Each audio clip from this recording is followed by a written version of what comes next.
बोलिए सद्गुरु महाराज श्री श्याम महाराज की।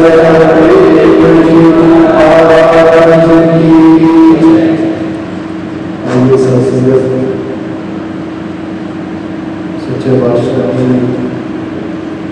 अपार कृपा है हम सब पर। ये सत्संग इस संसार जगत की इतनी व्यस्तता के बाद भी ये परम पिता परमात्मा ये निरंकार सत्संग हम सबके लिए इतना उपकार इस रूप में करता है कि घटों के माध्यम से कि हम सब कहीं न कहीं अपने मूल स्वरूप के लिए समय निकाल सकें,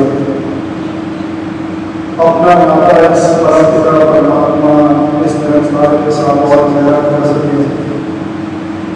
अगर हम एहसास वाले हैं तो दिन प्रतिदिन हमारा एहसास इस निरंकार के प्रति और बढ़ता चला जाएगा। हमारे अंदर हृदय में प्रेम का बीज है तो वो प्रेम दिन ब दिन और बढ़ता चला जाएगा। मैं मर्यादा से जीवन जी रहा हूँ तो मेरी मर्यादा और बढ़ती चली जाएगी, बढ़ती चली जाएगी वो जैसी सद्गुरु को मर्यादा बढ़ाती होती है। सत्संग से जितने भी दिव्य गुण हैं इनमें बढ़ोतरी बिना सत्संग के हो नहीं सकती। तो दास तहे से आप एक एक संत महात्मा का शुक्रिया अदा करेगा कि आप अपना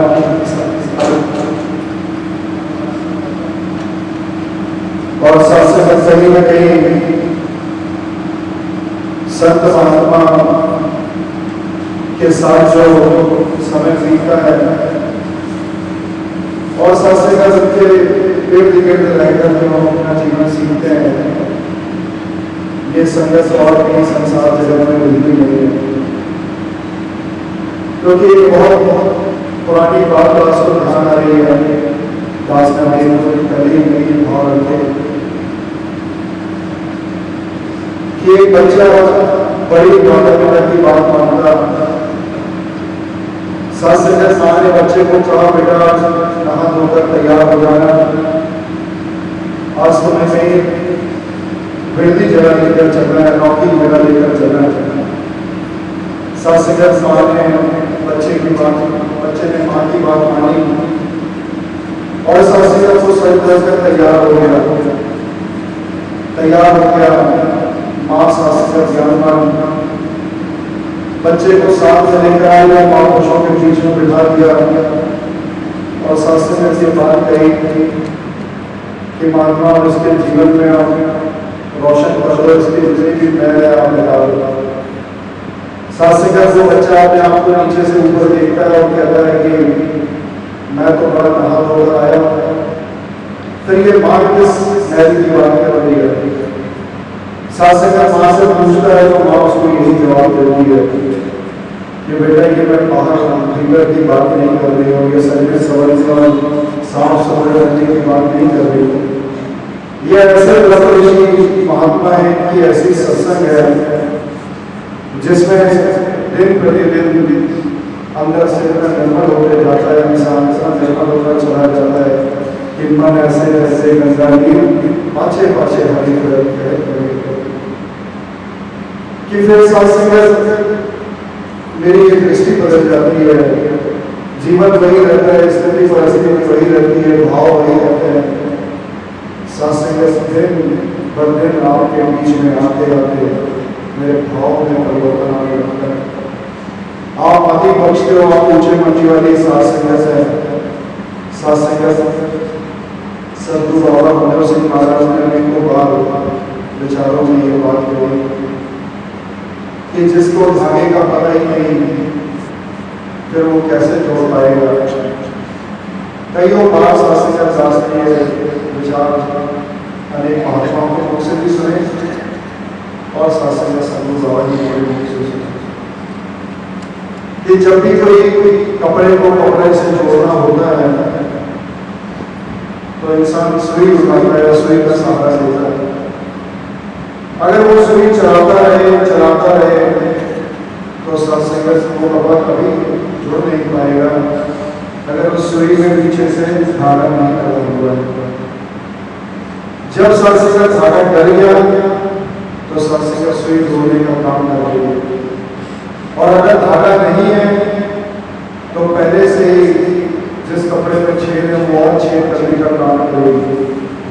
सत्संग से कृपा है सदगुरु की कि आज धरा पर नारी के रूप में नारायण प्रकट है और हम सबको उसी एक धागे के साथ जोड़ने की सत्संग की कोशिश, प्रबल कोशिश चल रही है कि कोई रंग नहीं, कोई रूप नहीं, कोई विशेष जात पात नहीं, बस मैं सिर्फ धागे को समझ जाऊं, मैं उस बात को समझ जाऊं कि कहां से ये सफर शुरू हुआ है, कहां पर ये सफर जाना है।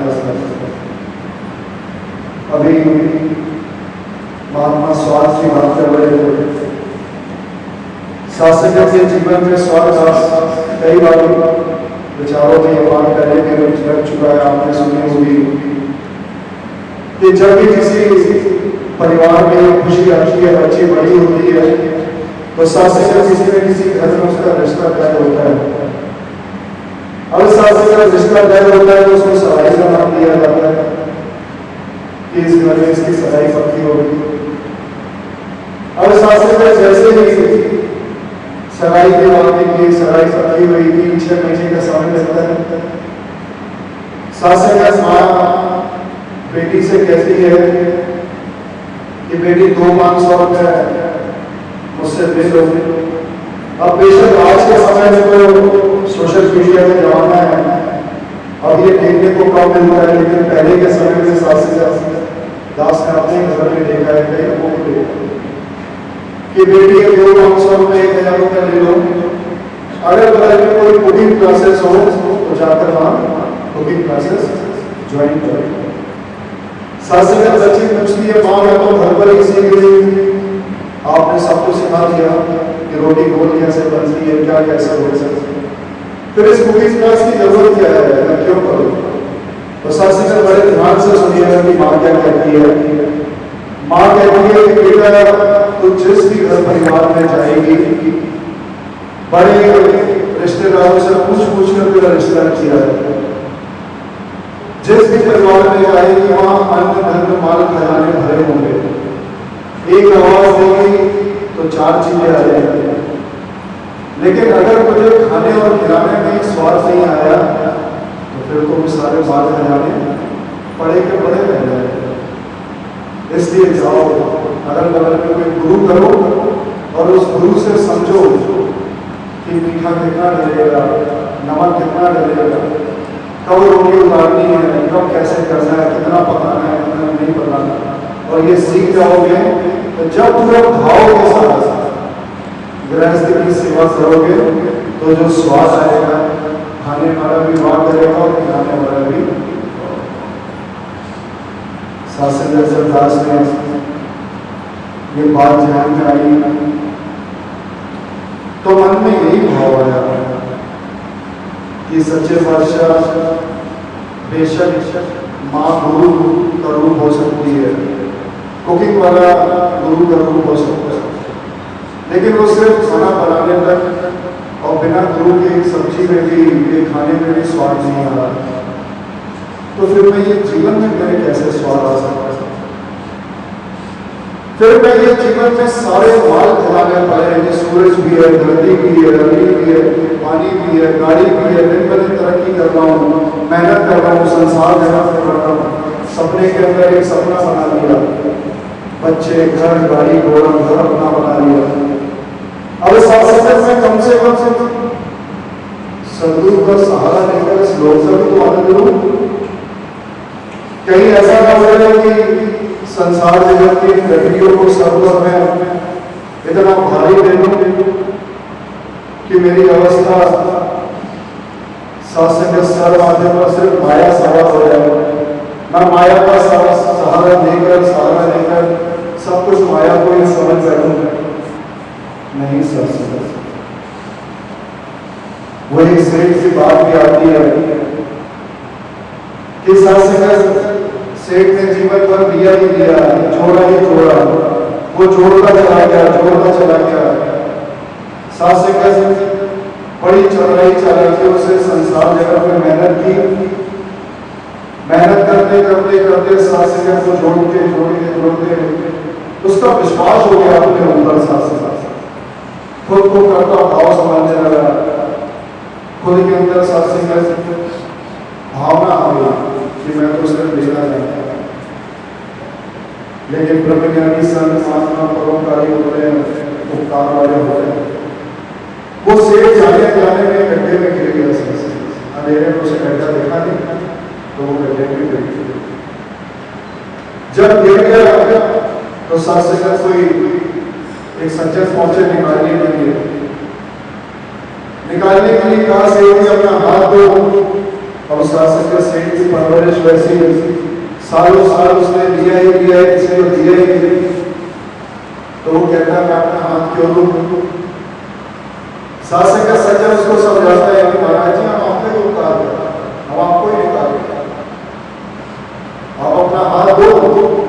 सेठ कहता है अपना हाथ नहीं दूं। आम जाम संत था, आम जाम शासक का इंसान था, उसने कहा बड़े हो क्या लेना देना, हाथ नहीं दे रहे तो कर। फिर शासक के पास एक ब्रह्मज्ञानी संत महात्मा निकला, उसने कहा सेठ जी अपना हाथ दो। तो शास्त्री का सेठ कहता है अपना हाथ क्यों दो? उसने देना ही देना जाना। शास्त्री का ब्रह्मज्ञानी महात्मा, आप जैसा परोपकारी महात्मा जिसके पास कई फल आते हैं, कई भाव आते हैं, कईयों के शास्त्र में अलग अलग स्थिति परिस्थिति होती है, आप उसकी मनोदशा भी जानते हो, उसकी दिशा भी जानते हो, उसकी परिस्थिति भी जानते हो, उसकी मन की परिस्थिति भी जानते हो, उसकी स्थिति भी जानते हो। फिर भी ब्रह्मज्ञानी के अंदर क्या भावना आती है वो समझ जाते हैं कि सेठ जी हाथ नहीं देंगे, सेठ जी बड़े चालाक चतुर है। तो वो सेठ जी को कहते हैं सेठ जी हाथ नहीं दोगे? नहीं देंगे। चलो हाथ दोगे? हाँ मैं दूंगा। लो सेठ जी का हाथ दो। सेठ जी को अपना हाथ दिया, सेठ जी ने हाथ ले लिया और गड्ढे से आज एक ब्रह्मज्ञानी महात्मा अपना पूरा भाव सदगुरु के प्रति रखता है शासन कि मेरा सदगुरु किसी से कोई तर्क वितर्क नहीं करता,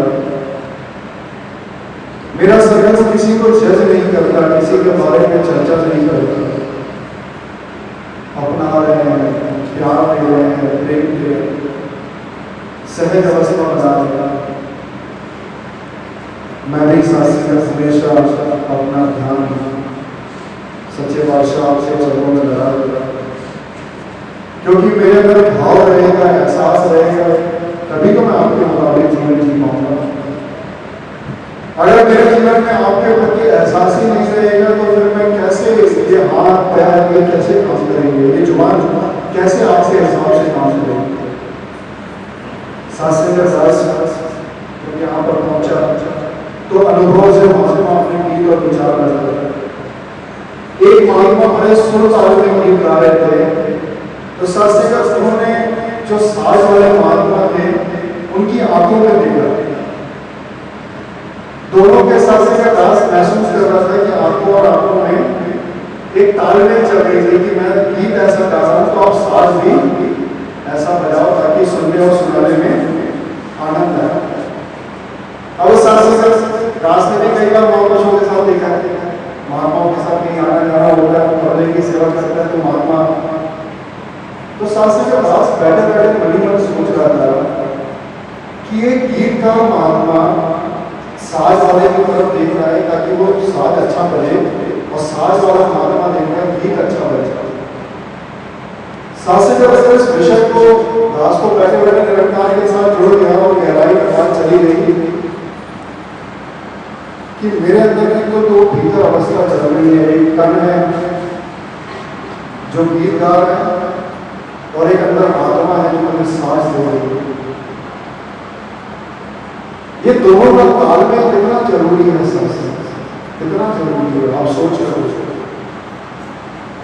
कहीं मेरे अगर रूह का ताल अलग जा रहा है और मेरे शरीर का सुर अलग जा रहा है। कहीं भीतर की आवाज कुछ और बोलने चली जा रही है, मैं इसके बिना मुताबिक में गाया जा रहा हूँ तो कैसे पास चलेगी। आओ सास माया ने बेशक इंसान को जीने में बड़ा भलेखा कर दिया, लेकिन माया के साथ साथ ये माया पति भी हमेशा भटक रहा साथ, जिसने कला सिखाई, जिसने समय समय पर आकर आपको दास को एक से एक महात्माओं के बीच में बिठाना, संगत कला के बीच में बिठाना, ये सिद्ध मूर्तियां हैं जो एक से एक बैठी हैं, ये जीवन में से अमृत निकल रहा है साथ, आप महसूस करते हो भाव ऐसा से नहीं तो माया मारने वाले तो माया की बात करते हैं। तीन दोस्त बैठे हैं, एक दोस्त कहता है मेरे पिता ने शरीर छोड़ा तो मेरे लिए 10-12 लाख रुपया पीछे छोड़ कर बैठे। दूसरा दोस्त कहता है कि मेरे पिता ने शरीर छोड़ा तो मेरे लिए 20-25 लाख रुपया पीछे से छोड़। साथ से तीसरा शांत बैठकर मैं भाव सुनता है तो कहता है जब मेरे पिता के शरीर छोड़ गए तो मेरे लिए सारी दुनिया छोड़ गए, कि जब मेरे पिता चले गए तो मेरे लिए सारी दुनिया छोड़ गए।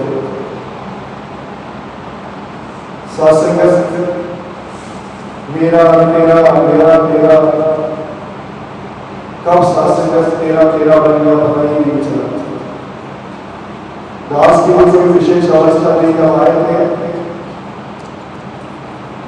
सासंगत भाव होती थी हर शब्द में मेरा ये वो सासंगत अहम सा भाव का जीवन सदगुरु के चरणों में आए सासंगत इसने दायरा बात कर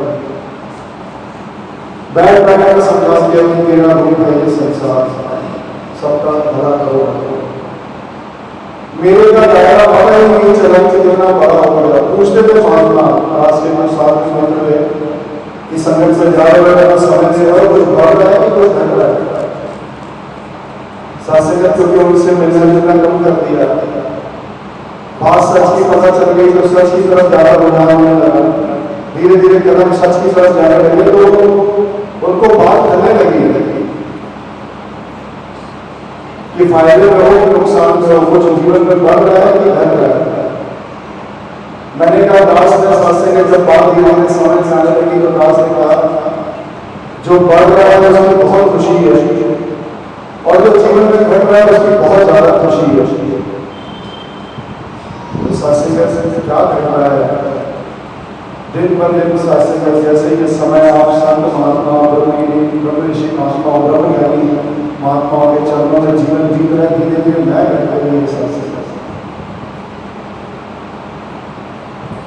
अहंकार धीरे धीरे जीवन से घटता चला जा रहा है, प्यार जीवन में बढ़ता चला जा रहा है, विवेक आपके शासन का जीवन में आ रहा है और बढ़ोतरी हो रही है विवेक की। ये सुप्रीम पावर एनर्जी, ये परम पिता परमात्मा, ये निरंतर पहले भी मौजूद था आज भी मौजूद है। सुप्रीम एनर्जी है संसार जगत में बड़ी से बड़ी कंपनियां एनर्जी के ऊपर काम कर रही है। दास अगर आप इसको सरल भाषा करने की कोशिश करें तो बड़े बड़े ग्रुप बड़े बड़े ग्रुप अरबों करोड़ों एनर्जी में काम कर रहे हैं। कोई सूरज से एनर्जी बना रहा है, कोई हवा से बना रहा है, कोई पानी से बना रहा है, कोई कहीं से बना रहा है। अब इस संसार को किसी को एनर्जी दे दी जाएगी, एनर्जी दे दी लेकिन उसको समझ नहीं है। सांस का एनर्जी बह रही है, ये प्लग लगा हुआ है भवन में, सांस का मरीज उनका महीना है, कोई हीटर चलाकर बैठ जाए, कोई हीटर लगा लेगा, सांस का ना उसे हीटर बना करेगा, ना उसे वो बोर्ड बना करेगा, ना जो उसके अंदर तारों में एनर्जी बह रही है ना वो बना करेगी और ना एनर्जी बनाने वाली कंपनी बना करेगी। मेरा क्या लेना देना महाराज, हमें बिल से मतलब है आप हीटर चलाना चाहते हो, लेकिन सत्संग अगर उसी सज्जन को विवेक है, उसी सज्जन को समझ है, उसी संजय ने आप सबको सीखा है, तो सत्संग उसका ध्यान, उसकी अवस्था, उसका मन कहेगा कि ये महीना हीटर का नहीं है, ये महीना एसी का है, कूलर पंखों का। सत्संग ऐसे ही घास को जब तक जीवन में इस एनर्जी का पता नहीं होता कि अनसन मेरे राम है, ये परम पिता परमात्मा मेरे संजय है। तो सत्संग जरिए की जुबान पर सुन, अगर हीटर का काम कर रहा था तो आप भी कृपा से उसको पता चल गया इससे इसी तरह से इन पैरों को, इन हाथों को, इन आंखों को मर्यादा आने शासित, क्योंकि एनर्जी के साथ साथ मालिक ने विवेक भी दिया। विवेक जागृत किया आपने, हाथों पहले से लेकिन जागृत हुए कि मैं इस जीवन को जीने की कला भी साथ संगत के बीच में सदगुरु से ले सकते हो। कि किसी ने पूछा कि क्या कला होती है जीवन में सदगुरु करते हो, साथ संगत की तरफ जाते हो, सेवा रस की वर्दी पहनकर साथ संगत आप सेवा रस की भक्तों का आशीर्वाद देकर जाना। सारे महात्मा यहाँ पर बैठे हैं, आपसे आने से पहले एक घंटा पहले आते हैं, आपके जाने के बाद साथ संगत में गर्दी देखते हैं। आज भी उसका हिस्सा है साथ। ये तो रविवार को किसी न किसी रूप में कृपा हो जाती है कि आज ये संस्थान पर, आज उस संस्थान आपके घर की चौखट में आप जहाँ पे लगा दो, जर्रा जर्रा साथ संगत एक ताज के समान है। साथ संगत पूछा कि ये कला क्या होती है, क्या जीवन में सदगुरु ऐसी कला का होगा।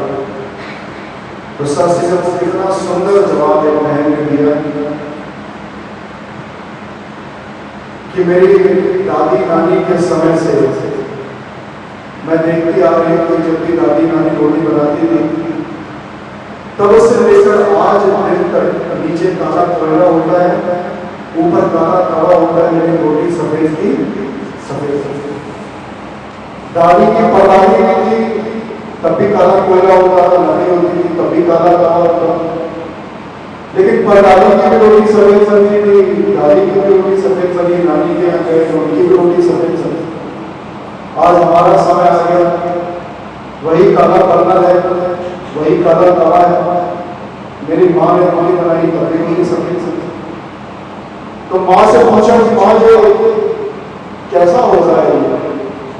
तो सास माँ ने कहा कि नीचे काला कोयला है, ऊपर काला तवा है, रोटी सिर्फ इसलिए सफेद बन रही है क्योंकि मैंने अपनी दादी से, अपनी नानी से इतना सीख लिया कि कब पलटाना है और कब उतारना है। क्या सीखा सास से? कब पलटाना है और कब।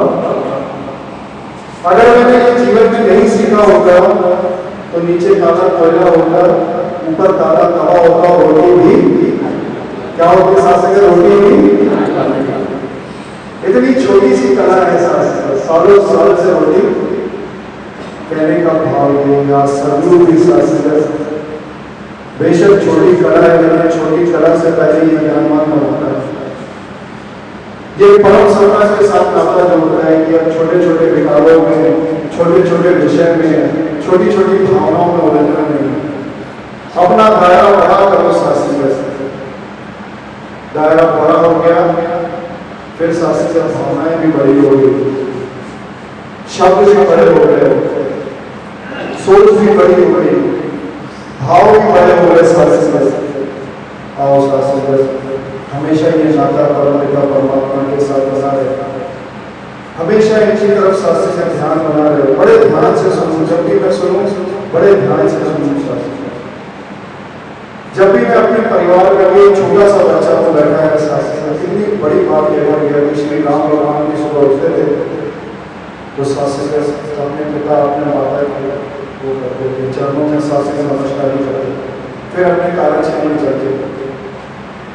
निरंकारी राज माता जी का भी जिक्र किया शास्त्री कि जो बच्चे, जो परिवार वाले दूसरे को सत्कार देता प्यार मर्यादा से पेश आते हैं। बेशक सबके अपने भाव हैं, सबके अपने स्वभाव हैं, सबकी अपनी सोच है, सब अलग अलग है, मालिक की दया है सबके ऊपर, लेकिन शास्त्री मेरे पास प्रेम तो है। मैं हर कागज को प्रेम के साथ कर सकता हूँ, हर कागज को अरदास के साथ कर सकता हूँ। ब्रह्मज्ञानी होने का यही तो तोहफा है जीवन में कि मैं हर अवस्था को प्रेम के साथ कर सकता हूँ। कि ज्ञानी काटे ज्ञान से अज्ञानी काटे हुए। अगर मैं उस अवस्था को रोककर चिल्लाकर चीखकर काटूंगा तो क्या बात कर जाएगी सर। मैं उनके लिए अरदास कर सकता हूँ, मैं उनके लिए प्रार्थना कर सकता हूँ। पल पल में प्रेम सिखाया जा रहा है, पल पल में मर्यादा सिखाई जा रही है। और शास्त्री राजमाता जी ने शास्त्री पीढ़ी दर पीढ़ी एक से एक पुरुष शास्त्री धर्म में सदगुरुओं के साथ जैसे जैसे वक्त के हिसाब से सदगुरु हुआ है उनके साथ समय और जिन्होंने समय बताया है शास्त्री को निचोड़ निकालते हैं और निचोड़ निकालकर शास्त्री आपके सामने रखते हैं। निरंकारी राजमाता जी लेकर कहते थे शास्त्री कि जो भी संत महात्मा अपने घर पर यथाशक्ति संत महात्माओं का सत्कार करते हैं उनके घर में अन्न धन माल खजाने की कमी नहीं आती।